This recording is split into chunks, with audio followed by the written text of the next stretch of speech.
বর্তমানে বাংলাদেশ যেন মিজানের ভাতের হোটেল হয়ে গেছে।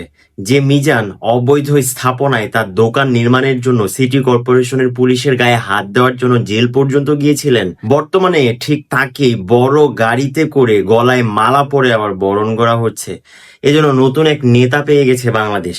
বাংলাদেশে কিছু একটা হলেই তাকে আবার নতুন করে বরণ করেন, তাকে হইচই করেন, এবং সেখানে কিছু আবার ফেসবুকে কন্টেন্ট ক্রিয়েটর তাকে প্রমোশন করার জন্য এগিয়ে যাচ্ছেন, যেন নেতা আসছে, আসছি, দেখা হবে আবার বিজয়।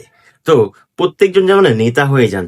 সে মিজান আবার বলেছিল যে কারো বাপের ক্ষমতা নেই তাকে সেখান থেকে উচ্ছেদ করার। তিনি বলেছেন আমার হোটেলে লাথি মারা মানে সবগুলো মানুষের পেটে লাথি মারা। হ্যাঁ, অল্প টাকা হয়তো সেখানে খাওয়া যায়, কিন্তু বাংলাদেশের আইন শৃঙ্খলা বাহিনী আছে, বাংলাদেশের প্রশাসন আছে।